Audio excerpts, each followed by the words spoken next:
componentes do meu grupo: Marcela Schwab, Felipe Cunha, os orientadores Gabriele Rocha e Jorge Fonseca.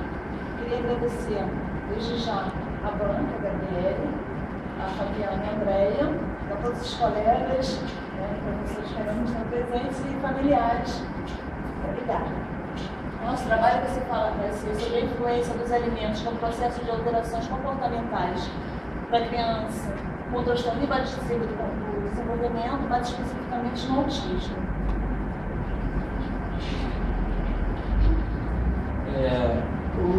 O autismo em si, ele trata de uma síndrome que compromete o desenvolvimento psiconeurológico.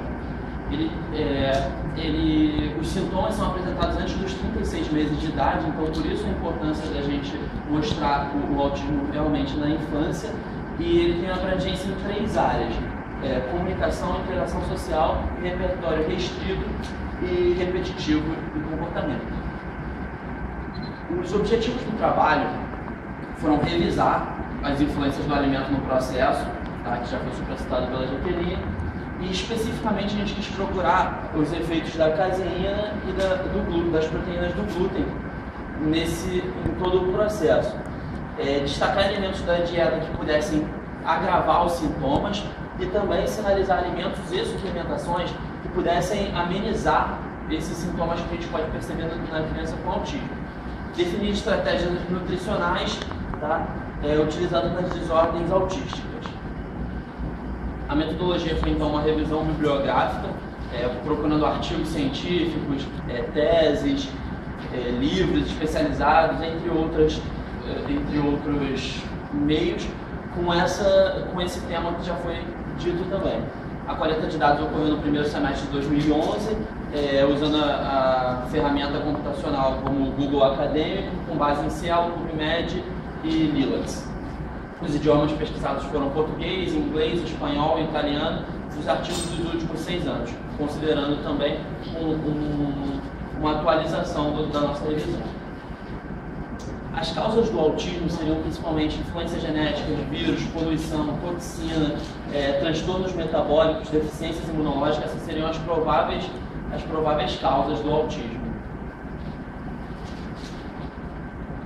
Os sintomas que a gente pode perceber bastante na criança, então seria ela utilizar o adulto como ferramenta, uma possível insensibilidade à dor,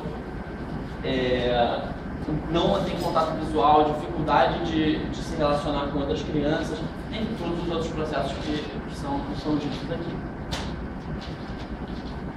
A prevalência e incidência seriam entre 40 a 60 casos, numa média de 10 mil natos, tá? E o autismo é muito mais prevalente em crianças do sexo masculino, sendo 4 vezes maior. O diagnóstico, aí nós teríamos 3 formas de avaliar que a criança realmente possui autismo. Então seria a avaliação médica, a avaliação psicológica e entrevistas com os pais ou responsáveis da criança. As implicações biológicas do autismo. Aqui já entra o processo mais biológico em si. Então a gente teria a metilação, a sulfatação e até mesmo a transsulfatação, seriam vias bioquímicas interdependentes. Elas estariam relacionadas a todos os processos de eliminação de metais pesados, detoxificação, função imune, digestão, função celular, integridade da mucosa intestinal, desenvolvimento neurológico. Isso garantia que o sistema em si do organismo funcione perfeitamente. Então, por isso a importância dessas vias metabólicas. Por exemplo, a metilação é necessária para regeneração e cura, porque ela está diretamente envolvida em processos de replicação, envolvida no processo do DNA em si. Então, para que haja essa regeneração, cura e duplicação celular também, a gente depende da metilação. A dopamina também, para a gente entender mais ou menos o que acontece com o déficit da manutenção de atenção da criança com autismo, seria a dopamina, porque a metilação ela depende de ativar o receptor de dopamina, então a gente não consegue fazer essa ligação diretamente. Já a transsulfatação está mais relacionada a cascatas bioquímicas com processos de detoxificação e eliminação de metais pesados. Dessa forma, a cisteína, como ela interage com diversos subprodutos, e aí seria taurina, sulfato, cisteína, glutationa, Por exemplo, a cisteína, com o final da sua cascata bioquímica, a gente pode ter a glutationa, que é o maior antioxidante intracelular conhecido. A cisteína também pode ter o produto final a taurina, que também seria utilizada na produção de sais biliares e tem importante função no sistema nervoso central. A toxicidade por metais pesados, então, isso ocorre prevalentemente na criança com autismo. Em pessoas normais a gente não consegue observar isso diretamente, seriam os alimentos contaminados por mercúrio, que acaba gerando uma deficiência gradual de zinco, tá? Que piora já também o nosso quadro da metilação. Essa deficiência gradual de zinco acaba por elevar o cobre, tá, a níveis tóxicos, e acaba gerando um estresse oxidativo por conta de uma peroxidação lipídica, e aí a gente acaba tendo uma morte celular ou diminuição da função da mesma. Então, uma forma de tentar resolver esse problema seria a relação dos metais pesados. E aí a gente pode usar suplementos nutricionais como glicina, ácido lipólico, vitamina E, vitamina C, e o mais utilizado seria o DMSA, que na verdade entra como um suplemento, tá? Com a função de sequestrar e eliminar esses metais pesados. Os minerais, como a gente poderia também utilizar, outra forma de quelação seria um método de competição, usando outros metais, que seriam o cálcio, o magnésio, o selênio e o zinco também, nessa forma de competição.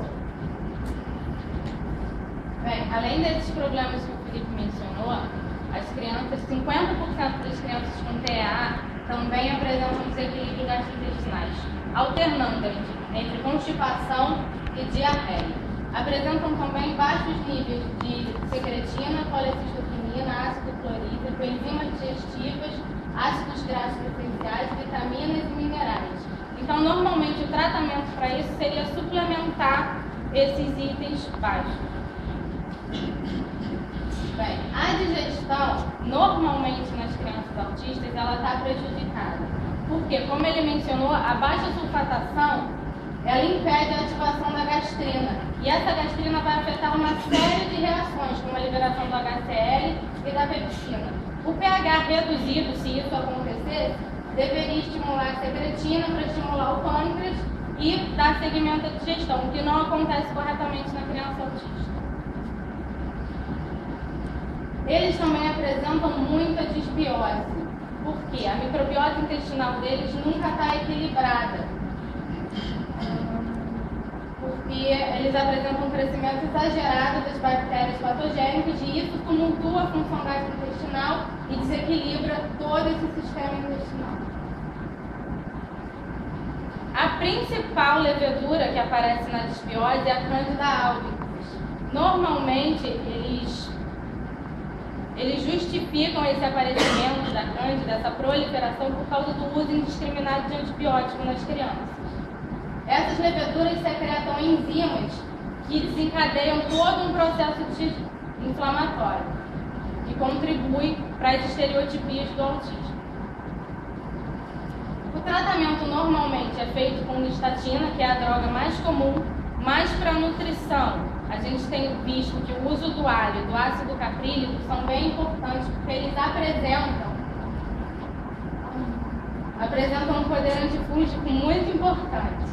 O Lactobacillus acidófilos e algumas outras bactérias da própria microbiota intestinal também têm sido usados para manter a flora.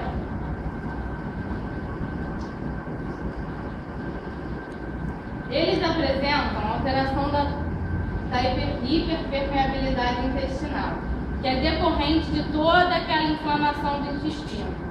E isso faz com que macromoléculas mal digeridas, metais tóxicos, subprodutos de fungos e bactérias entrem na corrente sanguínea, agravando os sintomas sistêmicos da criança e comprometendo a absorção de nutrientes. Como essas macromoléculas, metais tóxicos, isso tudo passa com mais facilidade da barreira intestinal, eles apresentam muita alergia. E isso agrava todos os sintomas do TEA, como irritabilidade, agressividade, hiperatividade, além do aparecimento de quadros diarreicos ou constipação. Apresentam também intolerância alimentar, justificada pelo mau funcionamento das enzimas deles.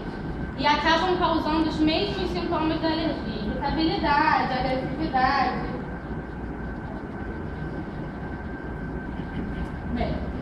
como já foi dito, os autistas eles apresentam deficiências enzimáticas. A mais comum é a deficiência da enzima dipeptidase 4, que é uma das responsáveis pela quebra do glúten e da caseína. Essa deficiência ela vai gerar exorfinas, que vão atravessar facilmente a parede intestinal devido à grande permeabilidade, vão entrar na corrente sanguínea, atravessar a barreira hematocefálica. No cérebro, elas vão se ligar a neurotransmissores, receptores de neurotransmissores, mais especificamente da endorfina, e agindo como opioides. E a semelhança da morfina e da heroína, causando sintomas como a falta de atenção, a ecolalia, a insensibilidade à dor.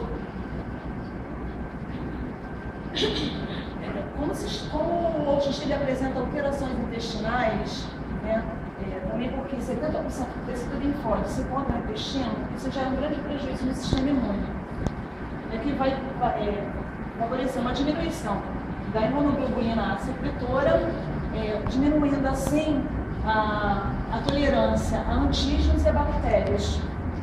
Eles também têm um prejuízo no sistema endócrino, tem uma resistência à insulina, aumentando os sintomas como a falta de atenção e maior irritabilidade, uma diminuição da função das glândulas adrenais, contribuindo assim para um aumento da ansiedade e de movimentos estereotipados. É bastante comum deficiências nutricionais no autismo, principalmente em decorrência das dietas restritivas, que devem ser avaliados, né, em cada caso, com exames bioquímicos, para uma possível suplementação. Os mais comuns são a deficiência da vitamina B1, da B3, da B5, B6, da vitamina C, da vitamina A, do ácido fólico, biotina, taurina, zinco, selênio, magnésio, cálcio e dos ácidos graxos essenciais. Uma das recomendações são as dietas, né, o tratamento biomédico do autismo. E o carro-chefe é a dieta sem glúten e sem caseína, onde devem ser retirados os alimentos ricos em glúten, como o trigo, a aveia, a cevada e o malte, e os alimentos da caseína, que são o leite e seus derivados.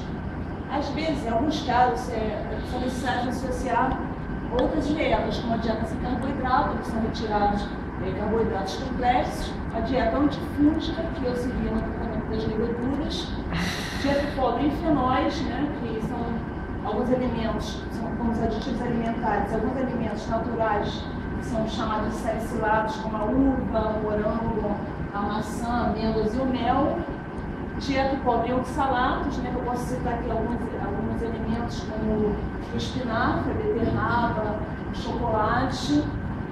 E a dieta de eliminação e rotação, onde são retirados os alimentos que estão causando intolerância ou alergia e, após um tempo, ser reproduzidos, né, um a um, para ver como o organismo reage a essa nova... Esse estudo ele vem ressaltar a grande importância da nutrição no tratamento biomédico do autismo. Né?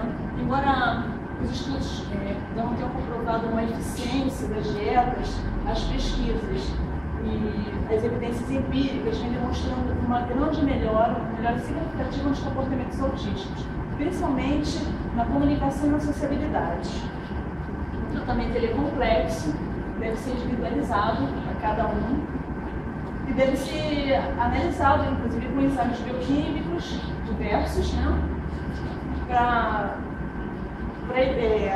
detectar possíveis carências de vitaminas e minerais, decorrentes principalmente das dietas restritivas. Eu queria deixar aqui uma frase, né, para se pensar, para vocês, que eu acho muito importante. Não devemos permitir que uma só criança fique em sua situação atual, se desenvolver até onde seu funcionamento nos permite descobrir que é capaz de chegar. Os cromossomos não têm a última palavra.